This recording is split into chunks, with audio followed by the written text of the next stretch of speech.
3 വിഷയങ്ങൾ ഈ 10 മിനിറ്റിനുള്ളിൽ നിങ്ങളുടെ ശ്രദ്ധയിലേക്ക് എത്തിക്കാം എന്നാണ് ആഗ്രഹിക്കുന്നത്. അതിലേറ്റവും പ്രധാനമായ വിഷയം ഹൈന്ദവ സമൂഹം ഇന്ന് നേരിടുന്ന, കേരളത്തിലെ ഹിന്ദു സമൂഹം ഇന്ന് നേരിടുന്ന ഏറ്റവും പ്രധാനമായ വെല്ലുവിളി ആത്മീയമായ വെല്ലുവിളിയാണ്. നമ്മളുടെ ജനതയ്ക്ക് ആത്മീയമായ ജ്ഞാനം, ദൈവീകമായ ജ്ഞാനം, സാംസ്കാരികപരമായ ജ്ഞാനം വളരെ കുറവാണ് എന്നുള്ളതാണ് നമ്മളുടെ സമൂഹത്തിന്റെ എല്ലാവിധ തകർച്ചയ്ക്കും തളർച്ചയ്ക്കും കാരണം. കേരളത്തിലെ ലഭ്യമായ എല്ലാവിധ കണക്കുകളും എടുത്തു നോക്കിയാൽ കേരളത്തിന്റെ അഛിദ്രങ്ങൾ ഏറ്റവും അധികം മദ്യപാനം, മയക്കുമരുന്ന് ദുരന്തം, ഏറ്റവും പ്രായമായ തങ്ങളുടെ അച്ഛനമ്മമാരെ വൃദ്ധസദനങ്ങളിൽ, പ്രായമായ തങ്ങളുടെ മുത്തശ്ശി മുത്തശ്ശന്മാരെ വൃദ്ധസദനങ്ങളിൽ കൊണ്ടുചെന്ന് തെള്ളുന്ന, കേരളത്തിലെ ഏറ്റവും വിഷാദ രോഗം അടക്കം ഉണ്ടാകുന്നത് കേരളത്തിലെ ഈ ഭൂരിപക്ഷ സമുദായത്തിലാണ്. ഈ ഭൂരിപക്ഷ സമുദായത്തിന്റെ തളർച്ചയുടെ കാരണം, തകർച്ചയുടെ കാരണം വേണ്ട രീതിയിൽ നമുക്കൊരു ആത്മീയ വിദ്യാഭ്യാസം ഇല്ല എന്നുള്ളതാണ്. കേരളത്തിലെ 26% ജനസംഖ്യ നമ്മളുടെ മുസ്ലിം സഹോദരങ്ങളാണ്. ഏകദേശം 20% ജനസംഖ്യ നമ്മളുടെ ക്രിസ്ത്യൻ സഹോദരങ്ങളാണ്. ബാക്കി വരുന്ന 50% ഈ ജനസംഖ്യയാണ് നായർ സമൂഹമായി, ഈഴവ സമൂഹമായി, നമ്പൂതിരി സമൂഹമായി, ക്ഷത്രിയ സമൂഹമായി, പുലയ സമൂഹമായി, വെള്ളാള സമൂഹമായി, ധീവര സമൂഹമായി, വിശ്വകർമ്മജ സമൂഹമായി, മലയരെ സമൂഹമായി, ആദിവാസി സമൂഹമായി, അങ്ങനെ വ്യത്യസ്ത സമുദായങ്ങളിൽ പെടുന്ന കേരളത്തിലെ 1,80,00,000 വരുന്ന ഹൈന്ദവ ജനത. കേരളത്തിലെ ഈ 50% ഹൈന്ദവ സമൂഹത്തിലാണ് ഗവൺമെന്റിന്റെ കണക്കുകൾ പ്രകാരം, പോലീസിൽ ലഭ്യമായ കണക്കുകൾ പ്രകാരം, ലഭ്യമായ കോടതികളുടെ കണക്കുകൾ പ്രകാരം കേരളത്തിലെ ഈ പകുതി ജനസംഖ്യയായ നമ്മളിലാണ് 80% ആത്മഹത്യകൾ, 90% കുടുംബ ഛിദ്രങ്ങൾ, 83.7% മദ്യപാനം, മയക്കുമരുന്നിന്റെ പ്രശ്നങ്ങൾ, 78 മുതൽ 80% വരെ മാനസികാരോഗ്യത്തിന്റെ, വിഷാദ രോഗത്തിന്റെ പ്രശ്നങ്ങൾ, 82% മുതിർന്ന ജനതയ്ക്ക് സ്നേഹവും പരിചരണവും കൊടുക്കാത്ത ജീറിയാട്രിക് ഇഷ്യൂസ് എല്ലാം ഉണ്ടാകുന്നത് കേരളത്തിലെ ഈ 50% ജനസംഖ്യയായ ഹൈന്ദവ സമൂഹത്തിലാണ്. ഞാൻ ഈ പറഞ്ഞ കണക്കുകൾ കേരള പോലീസിന്റെ DGP ആയിരുന്ന ഡോക്ടർ സിബി മാത്യൂസിന്റെ ഡോക്ടറേറ്റ് പഠനത്തിൽ നിന്ന് സുഗതവും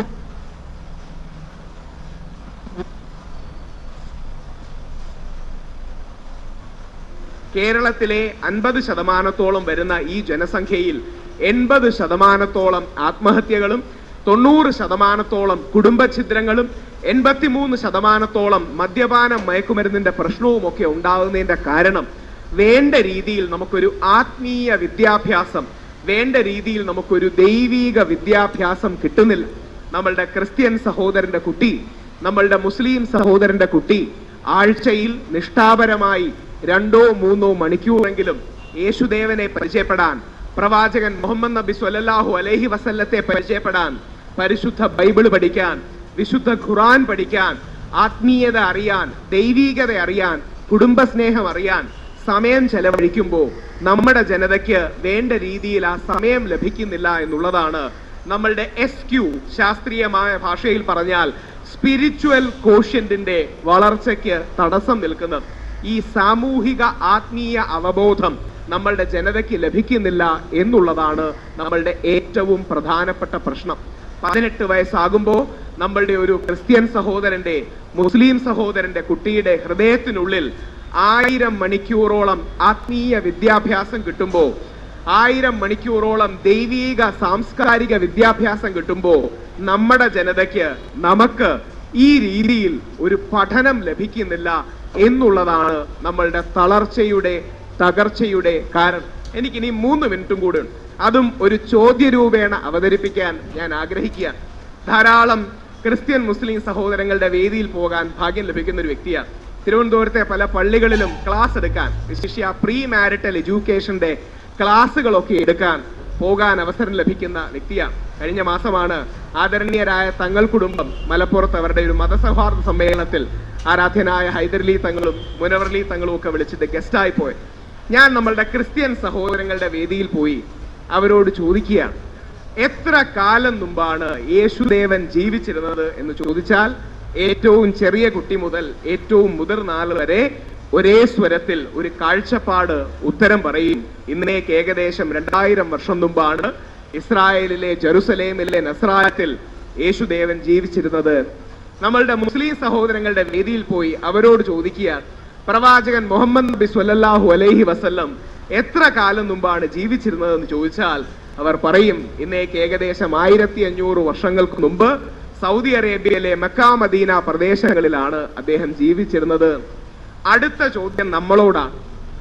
നമ്മുടെ നാട്ടിൽ ജനിച്ച, നമ്മുടെ നാട്ടിൽ ജീവിച്ച, ഏകദേശം കുറച്ച് കിലോമീറ്റർ അപ്പുറത്ത് മാറി മാത്രം താമസിച്ച, ഇന്ന് തിരുവിതാംകൂർ ദേവസ്വം ബോർഡിന്റെ 1200ഓളം അമ്പലങ്ങളിലെ ഏറ്റവും പ്രമുഖ ക്ഷേത്രങ്ങളിലൊന്നായ, ലോകത്തെ ഏറ്റവും പ്രധാനപ്പെട്ട വാർഷിക തീർത്ഥാടനങ്ങളിലൊന്നായ ശബരിമലയുടെ കേന്ദ്രബിന്ദു സ്വാമി അയ്യപ്പൻ, നമ്മളുടെ ഭാഷ സംസാരിച്ചിരുന്ന, നമ്മളുടെ മുതുമുത്തശ്ശന്മാർക്കൊപ്പം പ്രവർത്തിച്ചിരുന്ന, ഈ മണ്ണിൽ ജനിച്ച് ജീവിച്ച അദ്ദേഹത്തിന്റെ യുദ്ധസന്നാഹങ്ങൾ ഒരുക്കാൻ ഈ അമ്പലപ്പുഴ ക്ഷേത്രത്തിലടക്കം വന്ന് തൊഴുതിട്ടുണ്ടാകാൻ സാധ്യതയുള്ള ചരിത്രത്തിലെ മണികണ്ഠൻ വാവർ എന്ന ഇസ്ലാമിക സുഹൃത്ത്, ആത്മമിത്രമായിട്ടുള്ള വെളുത്ത എന്ന ക്രിസ്ത്യൻ, ആർത്തങ്കലിലെ ക്രിസ്ത്യൻ സുഹൃത്ത്, ആത്മമിത്രമായിട്ടുള്ള ഈ നാട്ടിൽ ജനിച്ചു വളർന്ന, നമ്മുടെ ഭാഷ സംസാരിച്ച, നമ്മുടെ മുത്തശ്ശന്മാർക്കൊപ്പം പ്രവർത്തിച്ച സ്വാമി അയ്യപ്പൻ, മണികണ്ഠൻ, 3.5 കോടി മലയാളികളുള്ള കേരളത്തിൽ 4 കോടിയിലധികം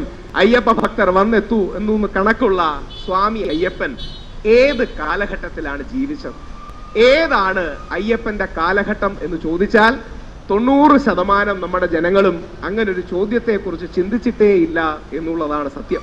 നമ്മളോട് ചോദിക്കുകയാണ്, മലയാളികളെല്ലാം ജാതി മത രാഷ്ട്രീയ ഭേദമന്യേ ഹാപ്പി ഓണം വയ്ക്കും, ഓണം നമ്മൾ ആഘോഷിക്കും. നമ്മളുടെ ചരിത്രത്തിൽ നമ്മളെ ഭരിച്ചിരുന്ന മഹാബലി രാജാവ് ഒറിജിനലി ഉണ്ടായിരുന്നതാണോ, വെറുതെ പറയുന്നതാണോ, കഥ പറയുന്നതാണോ, പഴംപുരാണമാണോ? ഇങ്ങനെ ഒരാൾ ഉണ്ടായിരുന്നോ എന്ന് ചോദിച്ചാൽ നമ്മൾ ചരിത്രത്തിലുള്ള വിരോചനന്റെയും ദേവാംബയുടെയും മകനായി പിറന്ന ബലിയെ, ബാണന്റെ അച്ഛനായിരുന്ന, വിന്ധ്യാവലിയുടെ ഭർത്താവായിരുന്ന, പ്രഹ്ലാദന്റെ കൊച്ചുമകനായിരുന്ന ബലിയെ കുറിച്ച് നമുക്ക് യാതൊരു ധാരണയുമില്ല എന്നുള്ളതാണ് സത്യം. ഇന്ത്യ എങ്ങനെ വേണം എന്ന് മഹാത്മാഗാന്ധിയോട് ചോദിച്ചപ്പോൾ മഹാത്മാഗാന്ധി പറയുന്നത് ഇന്ത്യ രാമരാജ്യമാകണം. അദ്ദേഹത്തോട് ചോദിച്ചു, എന്താണ് രാമരാജ്യം? യേശുദേവന്റെ സ്വർഗരാജ്യവും ഖലീഫയുടെ സ്വപ്നരാജ്യവുമാണ് താൻ രാമരാജ്യം എന്ന് ഉദ്ദേശിക്കുന്നതെന്ന് പറഞ്ഞു. നമ്മളോട് ചോദിക്കുക, ശരിക്കും ചരിത്രത്തിൽ ഈ ശ്രീരാമനൊക്കെ ഉണ്ടോ? ചരിത്രത്തിൽ ശ്രീരാമന് അസ്തിത്വമുണ്ടോ? ഏത് കാലഘട്ടത്തിലാണ് ശ്രീരാമൻ ജീവിച്ചിരുന്നതെന്ന് ചോദിച്ചാൽ നമുക്കറിയില്ല എന്ന് മാത്രമല്ല, അങ്ങനെ ഒരു ചോദ്യം നമ്മൾ സ്വയം ചോദിക്കാറ്. ഭഗവാന്റെ അവതാരമായി പിറന്നവരുടെ ചരിത്രം അറിയാൻ, ഇന്നലകൾ അറിയാൻ ഈ രീതിയിലുള്ള സാംസ്കാരിക വിദ്യാഭ്യാസം, ദൈവിക വിദ്യാഭ്യാസം, ചരിത്രപരമായ വിദ്യാഭ്യാസം, സോഷ്യോ കൾച്ചറൽ എഡ്യൂക്കേഷൻ, സാമൂഹിക ആത്മീയ സാംസ്കാരിക പഠനം കേരളത്തിലെ ഹൈന്ദവ സമൂഹത്തിന് വേണ്ട രീതിയിൽ ലഭിക്കുന്നില്ല എന്നുള്ളതുകൊണ്ടാണ് കേരളത്തിലെ ഹൈന്ദവ സമൂഹത്തിൽ, കേരളത്തിലെ പകുതിയുള്ള നമ്മളുടെ ജനസംഖ്യയിൽ ഇത്രയധികം ആത്മഹത്യകൾ, കുടുംബഛിദ്രം, മദ്യപാനം, മയക്കുമരുന്ന്, വിഷാദ രോഗങ്ങൾ, മാനസിക പ്രശ്നങ്ങൾ, മുതിർന്ന ജനതയ്ക്കുള്ള പ്രശ്നങ്ങൾ അടക്കം ഉണ്ടാകുന്നത്. ഈ രീതിയിൽ നമുക്കൊരു സോഷ്യോ സ്പിരിച്വൽ കോഷ്യന്റ് ഡെവലപ്പ് ചെയ്യുന്നില്ല എന്നുള്ളതാണ് നമ്മളുടെ പ്രശ്നം.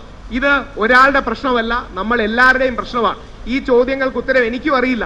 സുപ്രീം കോടതിയിൽ ഞങ്ങൾ ശബരിമലയ്ക്ക് വേണ്ടി കേസിൽ പോയപ്പോ സുപ്രീം കോടതിയിലെ ആദരണീയരായ അടുത്ത സുപ്രീം കോടതി ചീഫ് ജസ്റ്റിസ് ആകാൻ പോകുന്ന ജഡ്ജി ചോദിച്ചു, 200 വർഷം മുമ്പ് ഇങ്ങനെയാണ് എന്ന് തെളിയിക്കാൻ നിങ്ങളുടെ രേഖ വല്ലതും ഉണ്ടോ?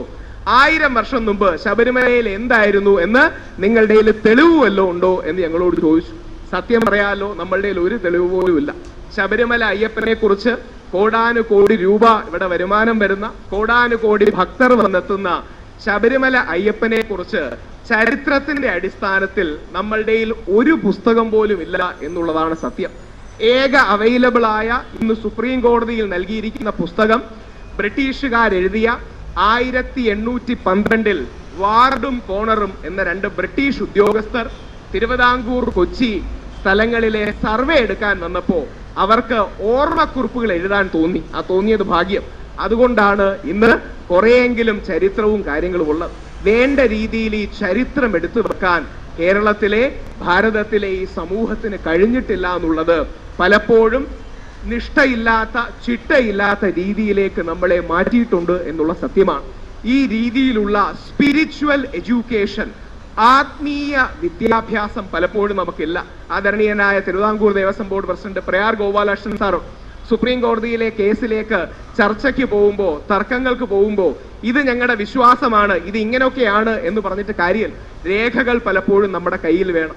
ഈ രേഖകൾ ഇല്ലാത്തത്, ചരിത്രാവബോധമില്ലാത്തത് കേരളത്തിലെ പകുതി ജനസംഖ്യയുള്ള നമ്മളിൽ ഇത്രയധികം ആത്മഹത്യകളും കുടുംബഛിദ്രങ്ങളും പ്രശ്നങ്ങളും നടക്കുന്നതിന്റെ കാരണം ചരിത്രപരമായ, സാംസ്കാരികപരമായ, ദൈവികമായ ഒരു വിദ്യാഭ്യാസം നമ്മുടെ ഇടയിൽ വേണ്ട രീതിയിലില്ല എന്നുള്ളതാണ്.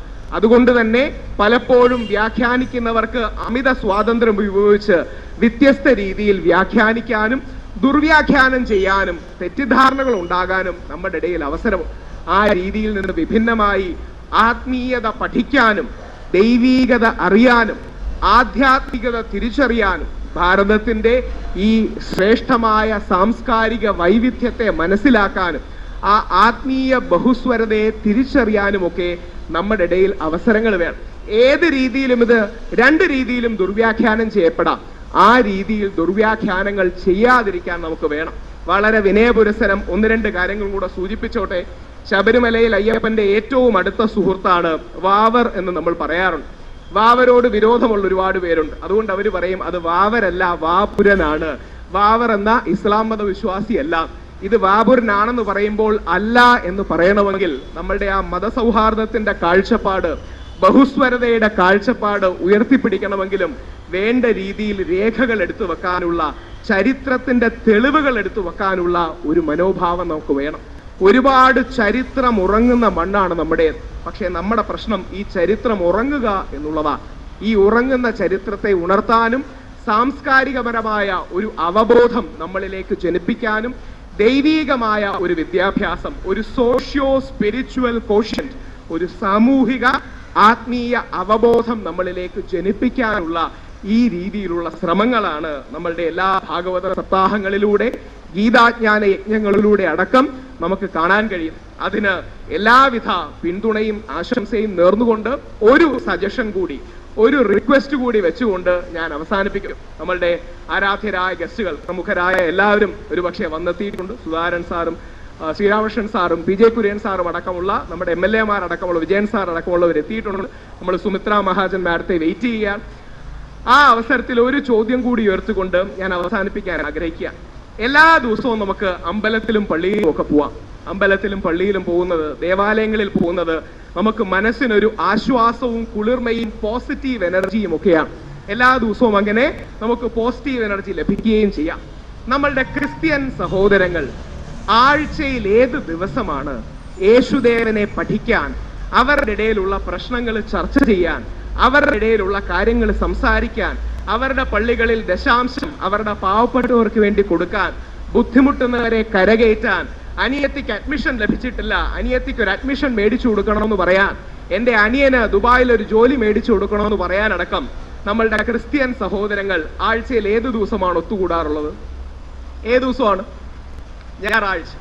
ഏത് ദിവസമാണ് നമ്മളുടെ മുസ്ലിം സഹോദരങ്ങൾ പ്രവാചകൻ മുഹമ്മദ് നബി സ്വല്ലല്ലാഹു അലൈഹി വസല്ലത്തെ അറിയാൻ, പരിശുദ്ധ ഖുർആൻ പഠിക്കാൻ, എന്റെ കയ്യിൽ കാശില്ല, നിങ്ങൾ പലിശയില്ലാതെ കുറച്ച് കാശ് എനിക്ക് കടം തരാമോ, ആ പലിശയില്ലാത്ത കാശ് തിരിച്ചു തന്നോളാം എന്ന് പറയാൻ, നമ്മളുടെ ഇടയിലെ, അവരുടെ ഇടയിലെ പാവപ്പെട്ടവരെ സഹായിക്കാൻ, സക്കാത്ത് നൽകാൻ അടക്കം നമ്മളുടെ മുസ്ലിം സഹോദരങ്ങൾ ആഴ്ചയിൽ ഏത് ദിവസമാണ് ഒരുമിച്ച് കൂടാറുള്ളത്? വെള്ളിയാഴ്ച. പറഞ്ഞു തന്നെ സുരേഷ് ചോദിച്ചെത്തി, വളരെ സന്തോഷം.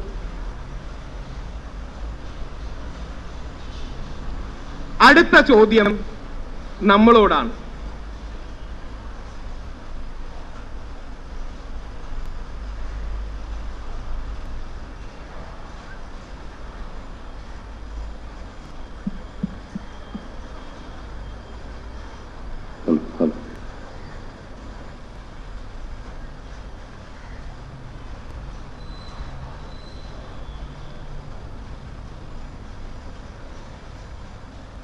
സാമൂഹിക ആത്മീയ വിദ്യാഭ്യാസത്തിന് വേണ്ടി, ഒരുമയ്ക്ക് വേണ്ടി നമ്മളുടെ ക്രിസ്ത്യൻ സഹോദരങ്ങൾ ഞായറാഴ്ചയും നമ്മളുടെ മുസ്ലിം സഹോദരങ്ങൾ വെള്ളിയാഴ്ചയും ഒരുമിച്ച് കൂടുമ്പോൾ നമ്മൾ ഈ ഹൈന്ദവ സമൂഹത്തിൽ ജനിച്ച ആൾക്കാർ ആഴ്ചയിൽ ഏത് ദിവസമാണ് ഭഗവാൻ കൃഷ്ണന്റെ തത്വം അറിയാൻ, ഭാഗവതം പഠിക്കാൻ, ങ്ങൾ ചർച്ച ചെയ്യാൻ, നമ്മുടെ ഇടയിലെ വിഷയങ്ങൾ പരിഹരിക്കാൻ, നമുക്ക് കുറെ കൂടെ സ്കൂളും കോളേജും ഒക്കെ കെട്ടിയിടണമെന്ന് പറയാൻ നമ്മളുടെ ഇടയിൽ ഒരുപാട് കുടുംബ ഛിദ്രങ്ങളുണ്ട്. അതുകൊണ്ട് നമ്മളുടെ ക്രിസ്ത്യൻ സഹോദരന്മാർക്കുള്ളതുപോലെ വിവാഹപൂർവ്വ വിദ്യാഭ്യാസം വേണമെന്ന് പറയാൻ, എന്റെ മുത്തശ്ശി വയ്യാതെ കിടക്കുകയാണ്, നിങ്ങളെല്ലാം കൂടെ വീട്ടിൽ വന്ന് മുത്തശ്ശിയെ കാണണമെന്ന് പറയാൻ, എന്റെ അനിയത്തിക്ക് ഒരു അഡ്മിഷൻ ഇല്ല, എന്റെ അനിയൻ ഒരു ജോലി മേടിച്ചു കൊടുക്കുമെന്ന് ചോദിക്കാൻ നമ്മളുടെ ഈ ഹൈന്ദവ ജനത ആഴ്ചയിൽ ഏത് ദിവസമാണ് ഒരുമിച്ച് കൂടാറുള്ളത്? അങ്ങനെ പ്രത്യേകിച്ച് ദിവസമോ പ്രത്യേകിച്ച് നിജമോ കുറിയോ ഒന്നുമില്ല. വേണ്ട രീതിയിൽ നമുക്ക് അങ്ങനെ ആത്മീയ വിദ്യാഭ്യാസം ലഭിക്കാത്തത് കൊണ്ടാണ് ഒരു ക്രിസ്ത്യൻ സഹോദരൻ ദുബായിലേക്ക് പോയാൽ അടുത്ത 5 വർഷത്തിനുള്ളിൽ അദ്ദേഹം കൂടെയുള്ള 10 പേരെ രക്ഷിക്കാനായി ദുബായിലേക്ക് കൊണ്ടുപോകും. ഒരു മുസ്ലിം സഹോദരൻ ദുബായിലേക്ക് പോയാൽ അടുത്ത 5 വർഷത്തിനുള്ളിൽ കൂടുള്ള 15 പേരെ അവിടെ കൊണ്ടുപോയി അവൻ രക്ഷിക്കും. ഒരു ഹൈന്ദവ സമൂഹത്തിൽ പിറക്കുന്നവൻ ദുബായിലേക്ക് പോയാൽ ഒരൊറ്റ ആളെയും കൊണ്ടുപോയില്ല എന്ന് മാത്രമല്ല, അടുത്ത 5 വർഷം വേറെ ഒറ്റ ഒരുത്തനും വരരുത് എന്ന് ആ നാട്ടിൽ നിന്ന് അവൻ തീരുമാനിക്കുകയും ചെയ്യും. കാര്യം നമ്മൾ പിന്തുടരുന്ന ഏക ഇസം, സോഷ്യലിസം പോലെ സെക്കുലറിസം പോലെ നമ്മൾ പിന്തുടരുന്ന ഏക ഇസം അവനവനിസമാണ്. ഈ അവനവനിലേക്ക് ഒതുങ്ങിപ്പോകുന്ന അവനവനിസം കാരണമാണ് ഹൈന്ദവ സമൂഹത്തിൽ ജനസംഖ്യയ്ക്കും ഏകദേശം 1.5 ഇരട്ടിയിലധികം തളർച്ചയും തകർച്ചയും പ്രശ്നങ്ങളും ഉണ്ടാകുന്നത്.